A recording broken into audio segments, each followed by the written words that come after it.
right. I do like to walk around.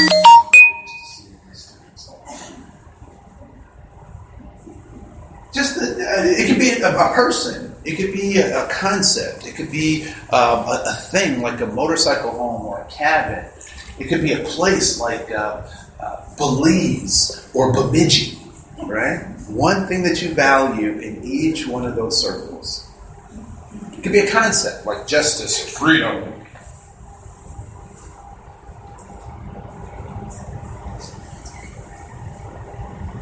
All right, it looks like most people have 4, if not all 5, so we'll go to phase 2 of the game. What I'd like for you to do is I want you to find as many people as you can that either agree with what you have on your paper or they have something similar to what you have on your paper.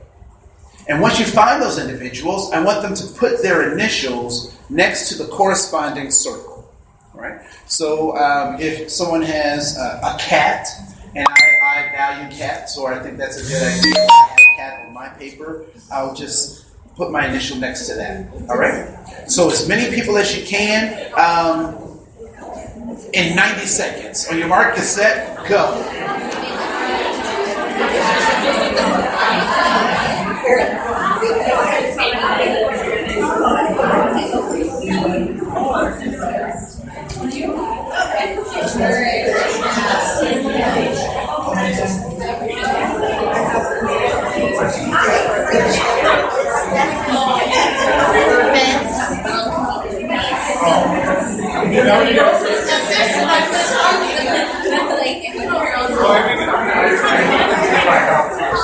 60 seconds.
As you were going around the room, what did you notice about the energy in the room? Went way up. It went way up. You only had 60 seconds. Because you only had 60 seconds, right? What else do you think was the cause of that energy going up? Outside of the 60 seconds. What's that? You were starting to make connections. Were there some connections made with people that you didn't know you had connections with, or you may have been surprised at some of those connections? All right, cool.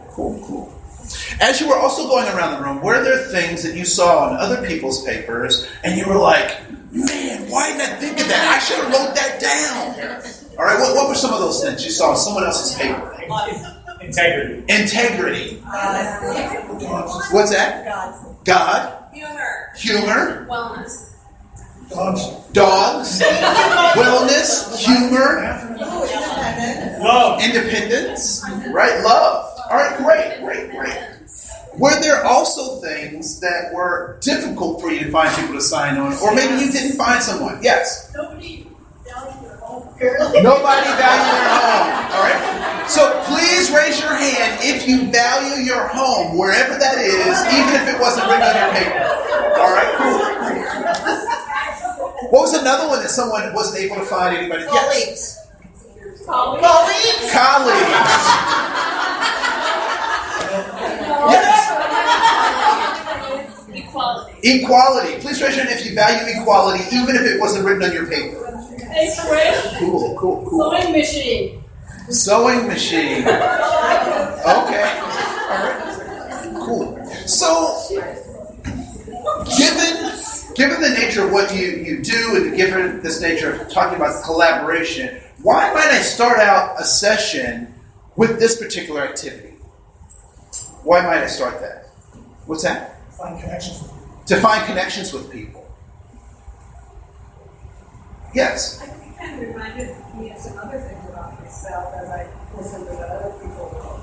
That, I wish I had thought of that. Yeah, you started being reminded of other things that you also value, right? So, in all fairness, you value more than 5 things. And just for this activity, I ask you to take those 5. Yes? Also to find differences in values. Yes, to also find differences. Now, this is one of the things that I want to correct. I want to correct this. Because oftentimes when you ask people, like, what is the definition of diversity? If you ask 100 people, you'll get out 102 answers about what diversity is. And this is what I'd like for you to do. And you can write this down someplace if you find it useful. That diversity actually is the accounting and the respecting of our commonalities and our differences. Right? It is commonalities and it is differences. And so when I'm trying to build collaboration, I have to have those set of glasses on when I'm interacting with folks. So how do I find out what our similarities are? So I'm looking for our similarities if I'm going to build collaboration. But I also want to respect those things that make us different. Or the differences that we see between each other. Because it is the balance of those things that actually leads us to actually having authentic human relations. Right? Human interaction is that balance of recognizing our commonalities and our differences. Right? I think it's Ronald Reagan that said, if there were aliens that were to come to Earth, we would all humans would realize how much more we have in common than we don't. And so looking at those commonalities and differences are extremely important. So, and I would offer to you that those 5 things that you wrote down, those values, you know what, let me do a self-check or a double check on this. So, I've done this a lot of times, and so I have a hypothesis of what you just went through, and I want to just kind of confirm that hypothesis with your group, because there's some things that are unique about your group, and I just want to check and see how you fare with all the other groups I've done this with. Right? So, when you look at those 5 things that you wrote down, is there anything or one specific thing or any of thing that you wrote down that specifically talks about your ethnicity or your racial identity? Is there anything there that specifically... Okay, so I have one person who raised their hand too. Okay, cool. So the next question is there something there that specifically identifies or talks about your gender identity or your gender expression? How you express your gender role? Okay, so for this next one, what I want you to do is I want you to throw your hands in the air and wave them like you just don't care if you can say yes to this next one.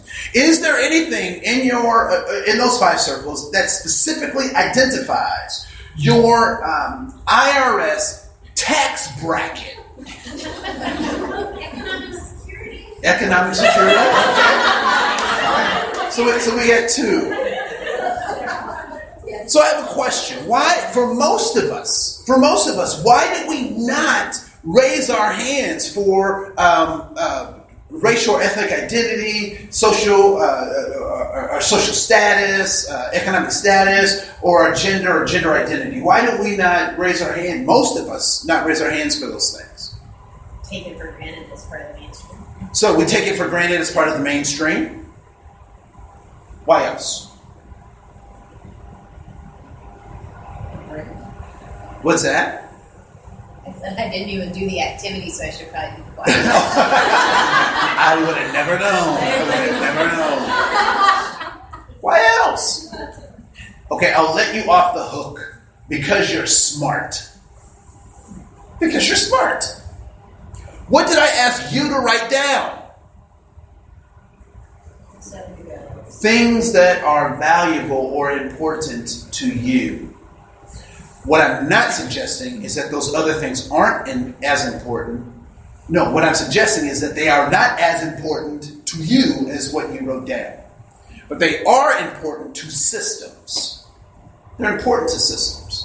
Systems want to know, how do we break people down to the lowest common denominator, or how do we get to the smallest unit so that we can know exactly what to do to plug these people into these kinds of systems. And so they create these labels, these obstacle illusions. Obstacle illusions, artificial barriers to authentic human relations. And one of those is this concept of race.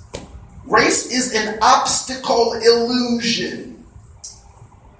I was not born black. No, it's not a reverse Michael Jackson thing. I'm okay. What I mean by that is, when I was born in Dayton, Ohio, in 1970, there were 3 choices of ethnicity or race at that time: black, white, and other. And so the nurse looked at my parents. She looked at me. She looked at her checklist. She looked at me. She looked at her checklist. She looked at my parents. She looked at her checklist, and she made her decision. And what do you think her decision was, given those 3 choices? Black.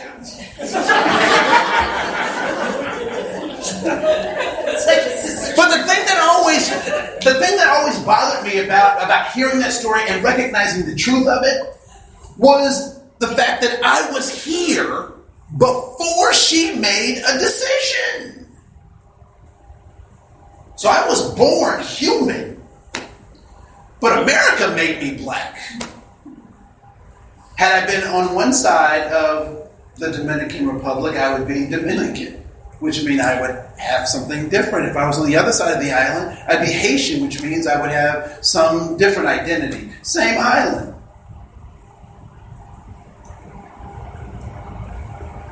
You are not your race. You are human. But how other people look at your race, or how the government has defined your race, has huge impacts on how you see the world, commonalities and differences. I do some youth development work, and I do some things. There's a place out in St. Francis, and even if I wanted to not be black, that's not how other people see me. So they bring black stuff, what they think is black stuff, to me, right? So I'm at McDonald's in St. Francis, waiting for a session to start, and a kid, a white kid. St. Francis is almost rural Minnesota, not quite, And he's got he gets off shift, and so once he gets off shift from behind the counter, he turns his hat to the side and he pulls down his McDonald's uniform pants. So now they're sagging, right? So and McDonald's uniform pants are pretty straight, like there's no fashion to it, right? But he pulls them down, and he comes over to me and he says, yo, what's up, man? Now, first of all, this is how I dress all the time. Does this look like a yo, what's up, man? Right? So I'm like, I'm good, man. I'm good. How are you? Man, I'm good. Have you checked out that new Tech 9? Now, I have no idea what he's talking about, but I get the context of this conversation, and I assume that he's talking about a music act or an artist of some sort. And so I kind of look at him and I'm like, no, I'm not, I'm not into that. I don't know that artist. He was like, oh man, it's dope. You gotta check it out, blah, blah. Now, the dude is like acting like this in a McDonald's uniform in St. Francis. And he's this white dude. And I get annoyed for a second. And then I make the realization of what's happening here. What's he trying to do? He's trying to connect. What's the problem with his connection? He's making a lot of assumptions. Now, there's a couple of ways I can handle this, right? Like, dude, you're a white dude from St. Francis. Why are you acting like that? What does that do for him? Does it encourage him to try again? Does it encourage him to deeper stuff? No, it scatters him. But I would be white to do that. At this period of my life, I don't need to be right or want to be right because I've seen what that's gotten people. I've seen what right has gotten people. I want to be effective. I want to be effective. And what that means in terms of collaboration, being effective may look like you're wrong. It may look like people are walking all over you. It may look like you're a pushover. But at the end of the day, you're able to get things done. And so what I said to the young man, I was like, no, man, I'm good. I'm cool. And I was, very supportive. And I said, there are all kinds of people in this world. And you get to kind of choose what kind of people you want to be. He was like, yeah, I do, don't I, huh? I said, yeah. I said, have a good day. Left it alone. Why? I wasn't in a moment to do any. I didn't have my handouts. That was a big thing. I couldn't do a workshop with him right then, right? No, but I had to see where he was. And so what is it that he was after? He was after one of three things, or a combination of two things, or all three of these things. He was after significance, belonging, and safety. Significance, belonging, and safety. Significance says, I am a person with purpose and power. Whether that purpose is given to me by God, or I decide what that is for myself. I have purpose. I can do something. I can be impactful in the world. Secondly, we want this sense of belonging. And belonging simply is being in relationships with people who understand our purpose and our power. I would suggest that friends that you have, the people you surround yourself with, probably understand your purpose and power as much as you do, or greater than your family does, which is why you surround yourself with those people. And then lastly, we're looking for safety. We want to be physically, emotionally, spiritually, and intellectually safe to be in relationships with people who understand our significance. So we're all looking for safety, significance, and belonging. Why was he sagging his pants and tilting his hat? Because he thought that would be a way to connect these three things to our relationship. Why do kids join gangs? Safety, significance, and belonging. Why do kids join 4-H? Safety, significance, and belonging. I said this in my class the other day, and their jaws dropped when I said this. So the school, a classroom of 30 future educators, and I said this. I said, I understand the alt-right. I said, I understand them. I understand the neo-Nazis. I understand them. I did not say I agree with them. What do I know about the neo-Nazis and the alt-right? What are they after? Safety, significance, and belonging. What is the problem? Their methods. They're horrible. They have horrible methods. So if I understand this is what can I have conversations with them about? Their methods. You can talk about their methods. If I don't enter conversations in terms of collaboration with this understanding that the person that I'm dealing with may be looking for one of these three things, all of these three things, two of these three things, a combination, then I will fail every time I interact with them. Because that's what we're all moving towards. We're trying to find those things. If you go back to page 2, there are 4 truths about human beings, and we also, when we talk about this idea of collaboration, and we also have to recognize. And the first is that people can learn, change, and grow, even if we don't see evidence of it. We don't have to see evidence that learning, changing, and growing is occurring. When you plant a seed in the ground, do you check it every 15 minutes? No. Why? All things considered, you give it the proper sunlight, the proper water, you know that the process works.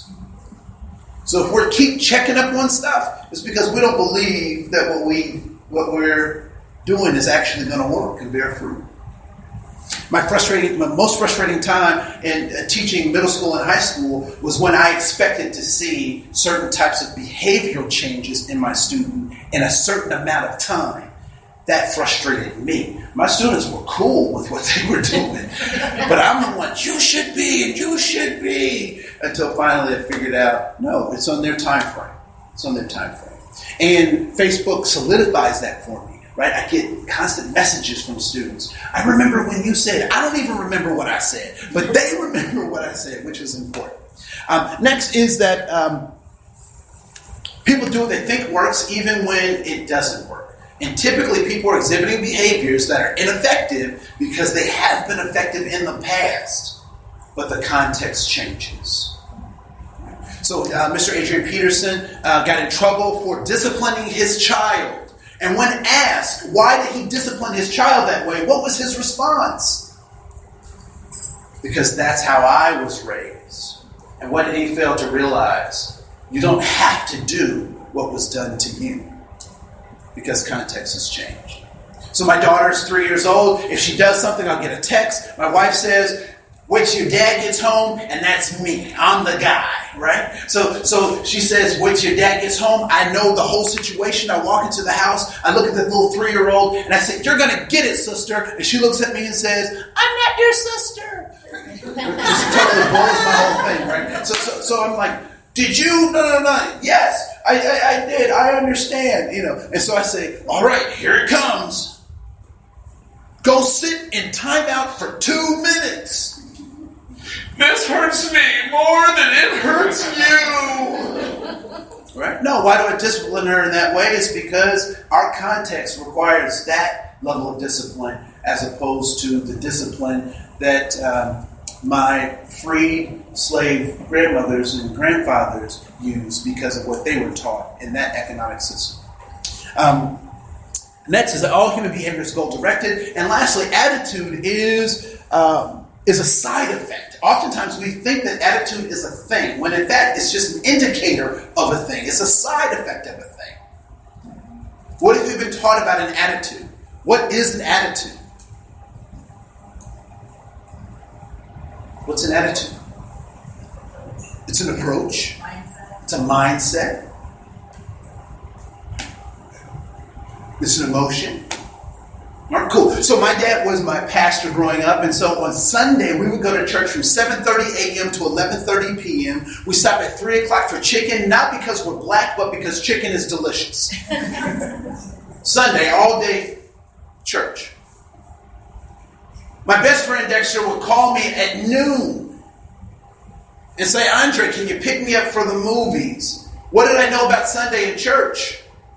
No. So I go to my dad and I say, I was 17. I didn't have any more sense, right? So I go to my dad and I say, Dad, can I borrow the car? And what did my dad say? No. So what kind of attitude did I get when he said no? He was frustrated. Frustrated, mad, bad attitude.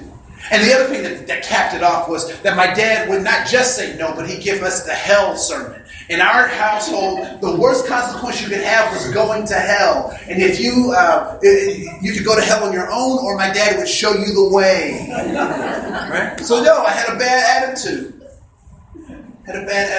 Anyone ever had a situation like this pop up in your own life? An adult and a child. So the child comes up to the adult. Adult, you look really good. Have you been working out? And the adult says, well, what do you want? Well, Marcia just texted me, and you know I'm really in support of Marcia because she's really going through a tough time right now. And she's going to have a party, and it starts in 5 minutes. Can you drop me off? What does the parents say? Guardians say, no, you can't. This is a last minute thing. You got to plan better. This is when we get into our whole little motivational agenda speech, right? And all this kind of stuff. And then what happens to the kid? Transformers. They storm off to their room and close the door like they own the joint, right?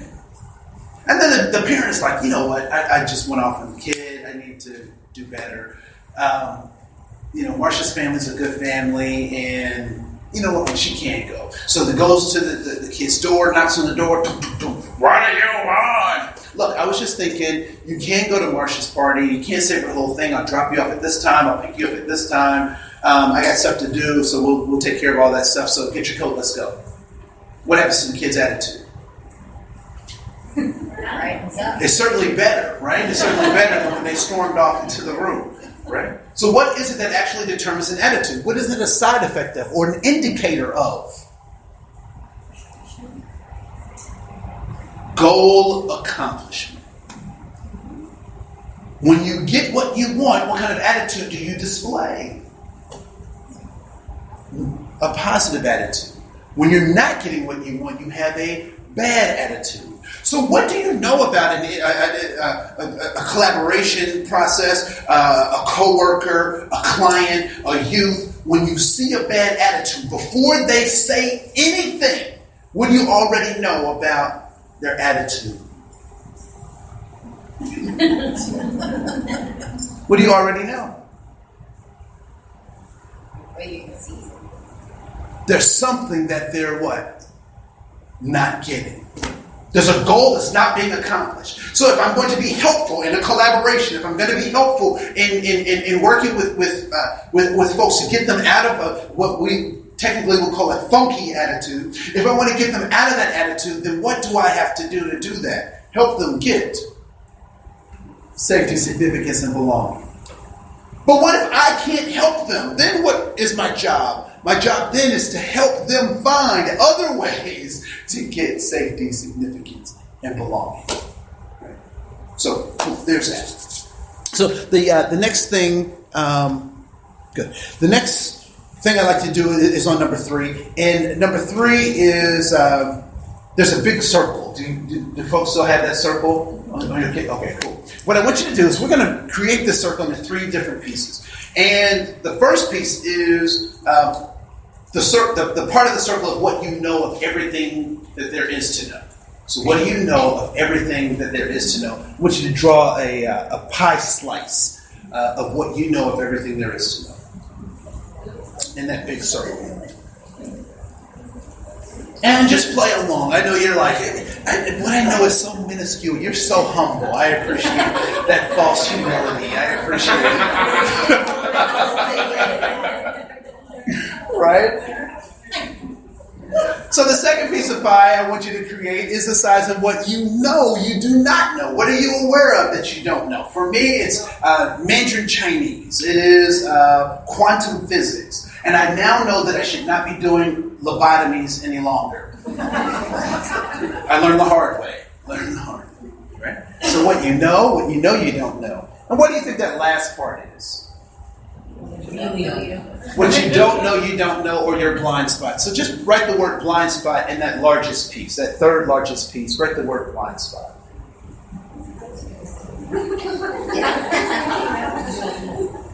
So if we were to add all those 3 pieces together, what you know you don't know, and your blind spot, we would call that whole circle your paradigm. Paradigm. I used to say paradigm. I was hooked on phonics. It worked for me. Okay, you got it. All right, good. I know what I'm dealing with now. Paradigm. And paradigm is simply the way you see the world. And how you see the world dictates exactly what it is that you're able to see. So if you can open up your handout. So who were the people who gave you your first set of paradigms? Whose responsibility was it to introduce you to a paradigm? Your parents, your family, your community member, your caregivers, your adopted or grafted family members, right? So your religious community, whatever. They all surrounded you to give you your first paradigm. Has anyone ever received a copy of a copy of a copy of a copy of a copy of a copy of a copy? Yes. Oh, she said, unfortunately. Right? So, what's the difference between, is there a difference between the original and the copy that's been made 5-10 times? Is there a difference between those two things? And what's the difference? So, it's harder to read. So, what's made it hard to read? Quality. Okay, so the print may be faded, right? What was that? The quality. The quality has been reduced, right? Sometimes there's flakes and lint and things added to the document, right? So you have all that going on. Is it possible that the paradigm you received is very much like that copy? Of a copy. Okay. So let's talk a little bit about that. So let's go to letter B. Letter B is in, I have about 10 minutes left, is that right? Yes, it is. Okay, cool. Nailed it. All right. So letter B, what I'd like for you to do in letter B is that oftentimes, because of the paradigm that we have, the context that we've come out of, we have the illusion of knowledge. So what I want you to do in letter B is I want you to draw a bicycle. Many of us have ridden bicycles, or at least we've seen bicycles. Go ahead and draw a bicycle.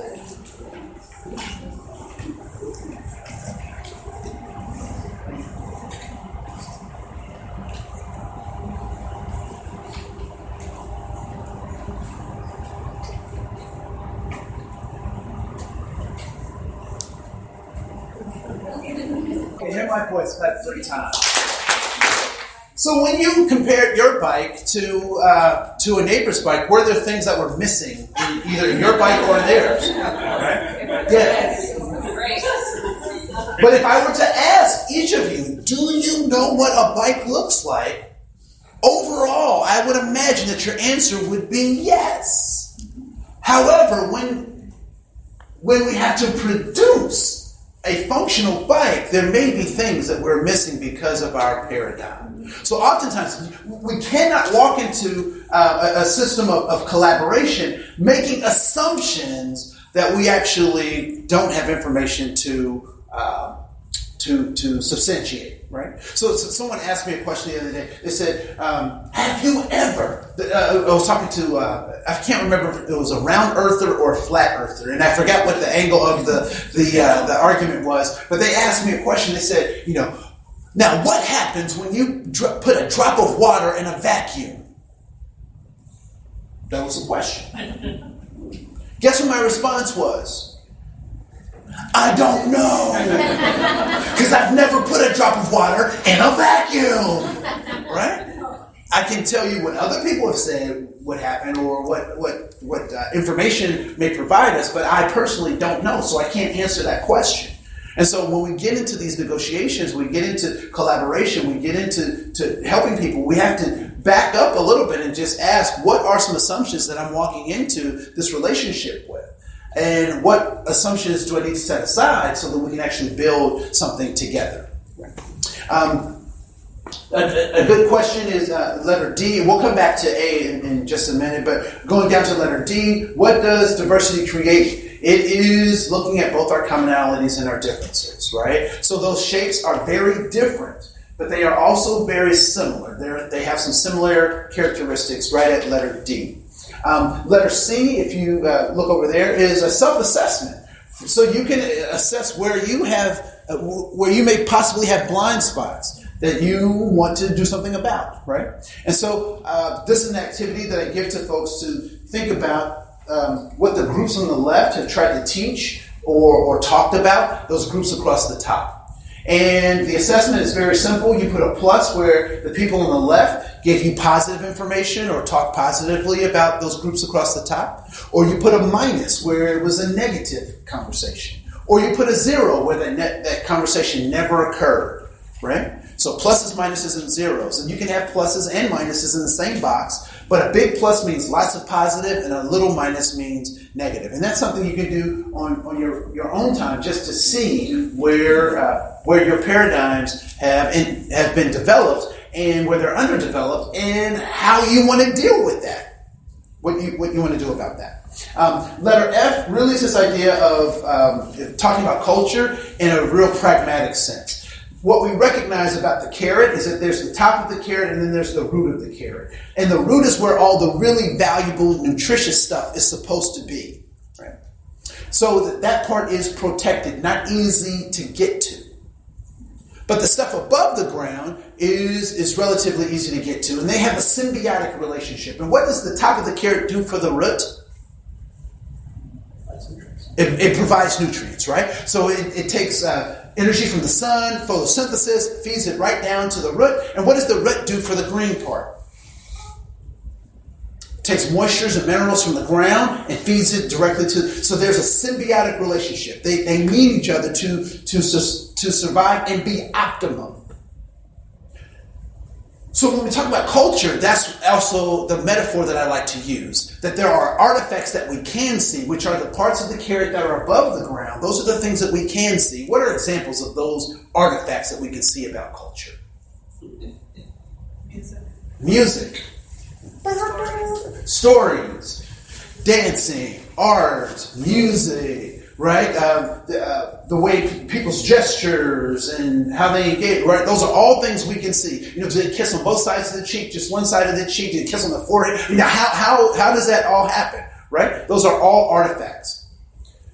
What we must recognize is that when I see the top of the carrot, what assumption can I make about what should be under the ground?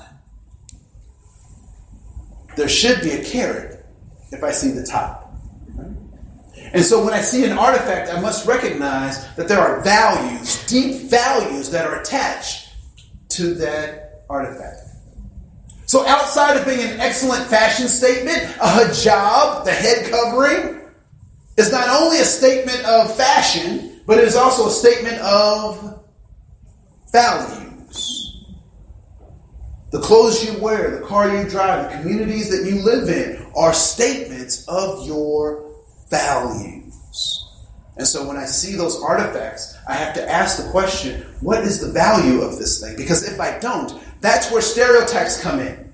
Has anyone ever thought of a stereotype or heard a stereotype? And ask yourself, even if you didn't say it out loud, well, isn't that true? Just a little bit. What we've done is we've taken an artifact, but we don't understand what that value is. We don't understand what the value is. So it becomes a stereotype. Lastly is this equity and equality at letter E. Pretty upfront and out there that equity is giving people what they need. It is not being fair. It is getting people what they need. Letter G, bigotry, prejudice, and discrimination. Oftentimes, we've thought that bigotry was a lack of knowledge, that people are being ignorant. Anyone ever heard someone say that about a bigoted person? When in fact, that is not what bigotry is, because bigots will tell you themselves. So I've interacted with bigots, and I gave them information, and gave them information, and gave them information, and the bigots would dig in and say, Andre, I don't care what you say. This is how I feel. Oh, bigotry is an emotional state. How do you change emotions? You tether them to love. Tether them to love. Or allophilia is the more professional way to say that. But you care about them. You give them caring concern. You connect yourself with them. Do bigots get better if you distance yourself from them? I would submit that they don't. They don't. Prejudice is a thought process, and prejudice is just frozen thinking. I no longer talk to teenagers. It's a waste of time. I only ask questions. Because at some point the teenagers will say, stop asking questions, stop asking me questions, and then I get some response, right? You ask a prejudiced person questions, they start to break down like that robot from Lost in Space. Danger, Will Robinson, danger! And that discrimination is about behaviors, it's acting. It's about how we act. And the government said it will take care of that, right? Through sexual harassment, through violence in the workplace, through all sorts of discrimination in the workplace. They'll take care of those things. But whose job is it to take care of how people think and how people feel? It is our job. And how do we do that? We do that through this idea of liberation. And what are we liberating? We are liberating the human soul. The most valuable, non-renewable resource on the planet is you. Is you. Human beings, nation states are designed to capitalize off the human soul. And so if you go to the last part of your handout right on the back, you'll see that there's a phrase, this idea that there's dignity and honor in being human. When we talk about this idea of collaboration, I have to enter the conversation recognizing that people are looking for safety, significance, and belonging, and that wherever they are, I need to give them dignity. And dignity can be exported and imported. Dignity. Recognizing people's humanity, even if it doesn't look like my humanity. Right? Dignity. Honor, the highest form of human respect. The highest form of human respect. We give that to judges and servicemen and women, people who do things on our behalf that we couldn't do for ourselves. And lastly, we're all trying to figure out what it means to be human. I had students that were doing some work at a senior facility, and the volunteer coordinator said this to my students, and it was absolutely profound. She said, be very nice to Miss Agnes. Miss Agnes has never been 97 before. Absolutely profound. Because she's trying to figure out what it means to be 97, just like my teenagers are trying to figure out what it means to be 17, just like I'm trying to figure out what it means to be 47 in this ever-changing world. We're all trying to figure out what it means to be human. And human has two definitions. It is an adjective and it is a noun. And what does it mean? What do adjectives do? They describe the noun. How do we want to be described as human beings? As caring, as being connected, as being resilient, bouncing back after adversity, reaching out, being kind and caring, also knowing that there's that other part of our nature that we have to constantly overcome, which is destructive, right? That is divisive, that is, the antithesis of goodness, and we battle that all the time. But I would suggest to you that the more we're able to reach out to folks and recognize what their significance, their belonging, and their safety is, and connect